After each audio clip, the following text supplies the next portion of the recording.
Class 10th chapter number 2। Chapter 2 जो है इसका नाम है अम्ल, क्षारक एवं लवण। अम्ल, क्षारक एवं लवण, ये हम बहुत ही आसान तरीके से पढ़ेंगे। ये जो है टॉपर्स नोट है और परीक्षाओं में 100% गारंटी है कि यहीं से क्वेश्चन आते हैं और इसको हमने बहुत ही विश्लेषण करके इसको बनाया है।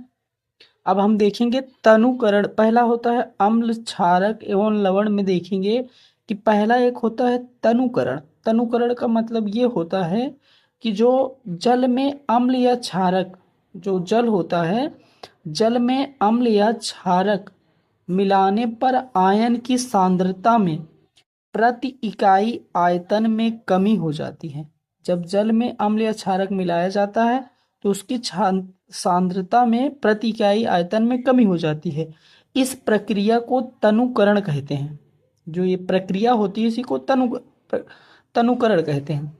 अब पीएच स्केल, पीएच मान जो निकालने आता है वो पीएच मान निकलता है पीएच स्केल से। तो पीएच क्या होता है, ये चैप्टर नंबर 2 का जो है एक हिस्सा है कि पीएच कैसे निकाला जाएगा। तो पीएच का पूरा नाम होता है पोटेंज हाइड्रोनियम। पोटेंज हाइड्रोनियम, इसमें पी सूचक है। पी जो है एक सूचक है जिसका अर्थ होता है पुषांश, पोटेंज, जिसका अर्थ है शक्ति।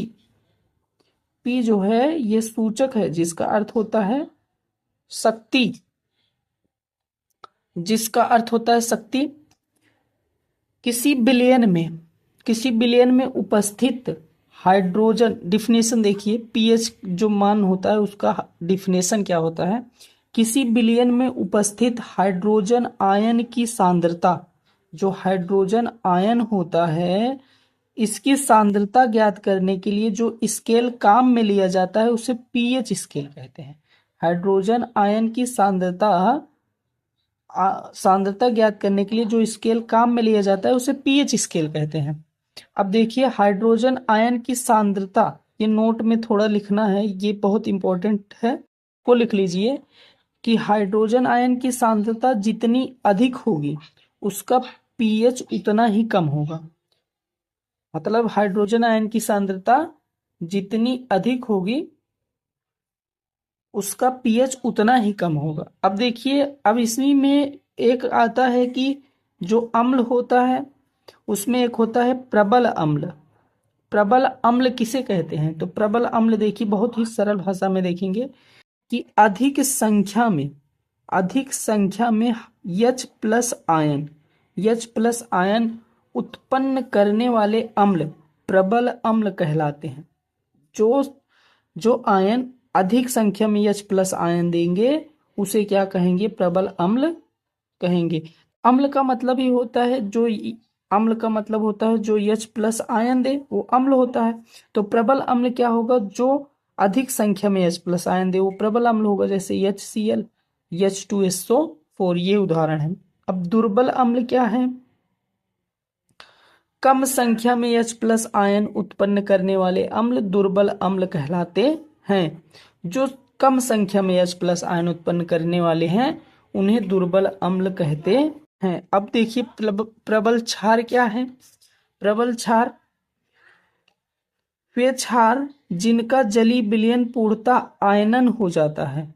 मतलब जलीय विलयन में पूर्णतः आयनन हो जाता है। आयनन मतलब होता है उसी में घुल जाता है, उसे प्रबल क्षार कहते हैं। प्रबल क्षार वे क्षार जिनका जलीय विलयन पूर्णतः आयनन हो जाता है प्रबल क्षार कहलाते हैं। अब अगला देखिए दुर्बल क्षार क्या होता है। वे क्षार जो जलीय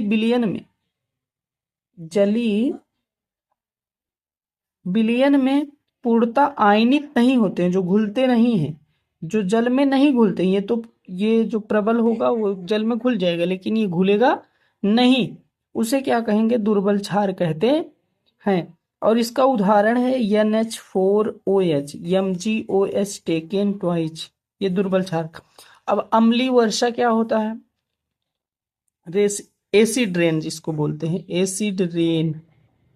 अम्लीय वर्षा, वर्षा के जल की वर्षा के जल की पीएच मान 5.6 से कम हो जाती है। वर्षा के जल की पीएच मान 5.6 से कम हो जाती है तो वह अम्लीय वर्षा कहलाती है। जब पीएच